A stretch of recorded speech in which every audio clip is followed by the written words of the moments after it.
रजनी का पति उच्च पदासीन था।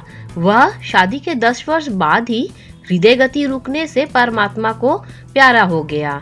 उच्चाधिकारी होने के नाते घर का वातावरण, रहन सहन ऊंचे स्तर का था। रजनी शिक्षित तो थी ही, परंतु उसने कोई भी नौकरी नहीं की थी। रजनी का 8 वर्ष का एक बेटा था, राजेश। वह अपने पुत्र की सुख सुविधा के लिए तन मन धन से कुर्बान थी। उसने एक प्राइवेट कॉलेज में नौकरी कर ली थी। राजेश की खुशी ही उसकी खुशी थी। एक माँ के फर्ज ही नहीं बल्कि पिता के फर्ज भी सहर्ष सहृदयता से निभाती। राजेश उसकी जिंदगी थी। वयस्क होकर राजेश उच्च शिक्षा अर्जित करके सरकारी पद के फर्ज निभा रहा था। रजनी जी ने अपने पुत्र की शादी धूमधाम एवं अपनी हैसियत से बढ़कर की थी।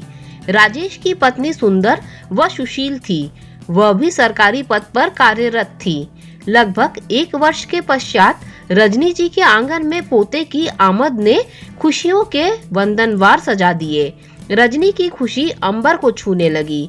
वह परमात्मा का शुक्र करती कि उन्हें दूसरा जन्म देखने का अवसर मिला। पोता मानव का दूसरा जन्म होता है। उन्होंने पोते का नाम रवि रखा, जो अपने नाम को सार्थक करता हुआ उनके जीवन में सवेरा ही सवेरा दस्तक दे रहा था। समय हिरनी की भांति कुलांचे भरता हुआ भागता चला जा रहा था। रजनी जी का पोता 10 वर्ष का हो गया था। वह पोते की प्रत्येक ख्वाहिश पर जान देती। जिस तरह संसार में दादी पोते का स्नेह मोह होता है, उससे भी ज्यादा घर के प्रत्येक काम में वे सहयोग देती रहती। रजनी जी सेवानिवृत्त हो गईं।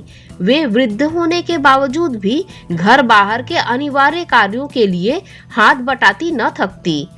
खुशी हृदय में हो तो थकावट पंख लगाकर उड़ जाती है। उन्होंने अपनी सेवानिवृत्ति के अवसर पर मिली समस्त धनराशि राजेश के नाम जमा करवा दी। अब वे लगभग 65 वर्ष की बहारें पार कर चुकी थीं। उन्हें कई बीमारियों ने घेर लिया था, ब्लड प्रेशर, शुगर, नजर का कमजोर होना इत्यादि। अब उन्हें चलना भी मुश्किल लगता। बेड चारपाई का आसरा ही उनकी जिंदगी बन गया। एक दिन राजेश की पत्नी ने कहा, माँ जी, आप सारा दिन खांसती रहती, कई बीमारियां हैं। रवि उनसे ही खेलता है। वह रवि को बार बार चूमती हैं। यह ठीक नहीं है। मेरा इशारा आप समझ गए होंगे। हम दोनों जॉब पर चले जाते हैं। रवि स्कूल चला जाता है। थके हारे आकर माँ जी को संभालना मुश्किल हो जाता है। कम से कम मैं तो नहीं संभाल सकती। इंसान के कुछ अपने भी मनोरंजन होते हैं। आजकल नौकर रखना भी तो ठीक नहीं, तनख्वाह बहुत मांगते हैं। मैं तो कहती हूँ कि माँ जी को वृद्धाश्रम में छोड़ आते हैं। उनकी देखभाल भी ठीक से होगी, हम भी आजाद, वहाँ उनका दिल भी लग जाएगा। माँ ने अनेक कष्ट झेलकर हमको यहाँ तक पहुँचाया है। अब उनको इस उम्र में वृद्धाश्रम में छोड़ आए, कोई अच्छी बात नहीं। समाज क्या कहेगा, रिश्तेदार क्या कहेंगे। पोते के साथ माँ का बहुत मोह स्नेह है। वह तो उसकी जिंदगी है। माँ को आश्रम भेजना ठीक नहीं, परंतु पत्नी ने इतना मजबूर कर दिया कि राजेश को उसकी बात माननी पड़ी। एक दिन शाम को माँ के पास राजेश जाकर बैठा और कहा, माँ एक बात करनी है। हाँ बेटा, क्या बात है? माँ क्या बताऊं? बता ना, खुलकर बात कर। डर डर के क्यों बता रहा है? आज तक ऐसी घबराहट में मेरे साथ कभी बात नहीं की। बात क्या है? तब तक राजेश की पत्नी भी वहां आ गई। हम चाहते हैं कि आप वृद्धाश्रम में चले जाएं। वहां आपकी देखभाल अच्छी तरह से होगी। खर्च तो हम देंगे ही। घर में आपकी अच्छी देखभाल नहीं होती, कई कमियां रह जाती हैं। घर में आपकी देखभाल करनी मुश्किल होती है। हम चाहते हैं आपको वृद्धाश्रम की अच्छी सुविधाएं मिले। आपका वहाँ दिल भी लगा रहेगा।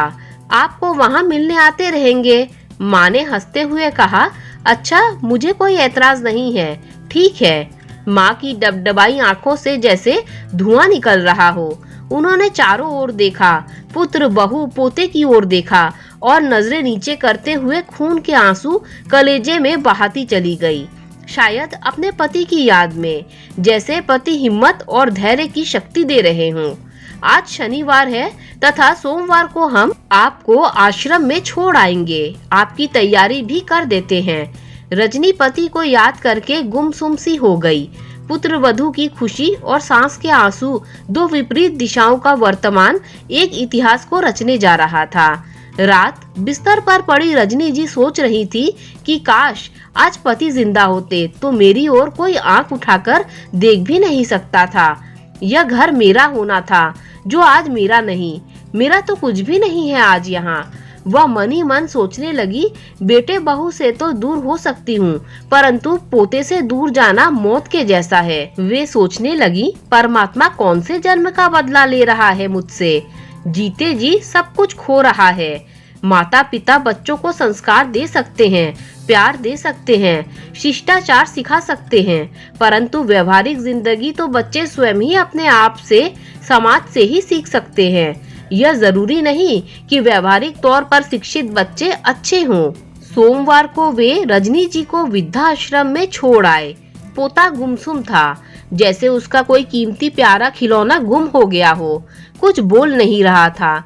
उसने अपनी माँ से उदास होकर कहा, दादी माँ को वहाँ क्यों छोड़ आए हो? इतना कहने की देर थी कि उसकी माँ ने जोर से एक थप्पड़ उसके मुंह पर जड़ दिया। वह बिलख कर रोता हुआ चुप हो गया।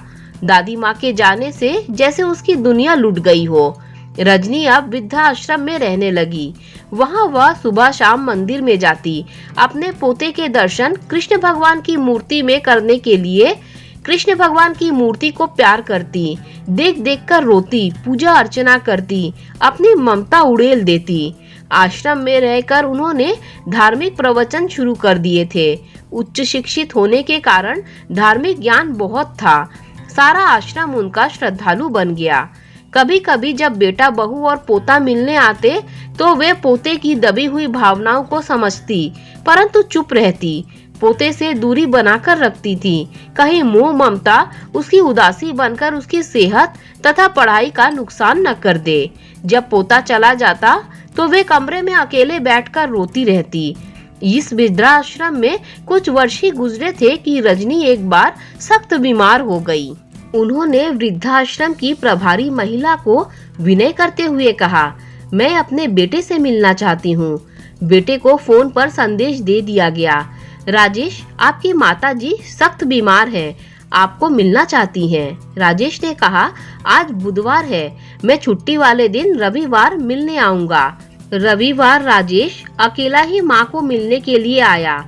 माँ को देखते हुए कहा, माँ, आपने मुझे याद किया, सेहत तो ठीक है ना? हाँ बेटा, बिल्कुल ठीक हूँ, मैं तुझे कुछ कहना चाहती हूँ। हाँ माँ, बताएं। बेटा, यहाँ बहुत गर्मी है, यहाँ मेरे कमरे में एक एसी लगवा दो। पंखे की हवा बहुत गर्म होती है। यहाँ रोटी ठंडी मिलती है, एक ओवन लगवा दे। भोजन ठंडा होने की वजह से कई बार भूखा ही सोना पड़ता है। गर्म पानी पीने को मिलता है, एक छोटी सी फ्रिज ला दे। यहाँ बेड पुराने हैं, नींद नहीं आती, ये सब चीजें ला दे। राजेश माँ की बातें सुनकर आश्चर्य एवं आक्रोश से कह उठा, माँ, कई वर्षों से तुम यहाँ रह रही हो, कभी भी इन चीजों की पहले डिमांड नहीं की, परंतु अब जब मरणासन्न हो तो इन चीजों के लिए लालसा क्यों? क्या ऐसा व्यवहार निरर्थक नहीं है? माँ ने स्नेह से कहा, नहीं, यह बात नहीं है, यहाँ बहुत सी तकलीफें हैं। मुझे तेरा ख्याल है बेटा, क्योंकि तेरे बच्चों ने भी कल को तुझे यहाँ छोड़ने आना है। तुझे कोई तकलीफ ना हो मेरे लाडले, इसीलिए। दोस्तों, अगर इस कहानी ने आपके हृदय को स्पर्श किया हो तो एक लाइक जरूर कीजिएगा। Thanks for watching this video.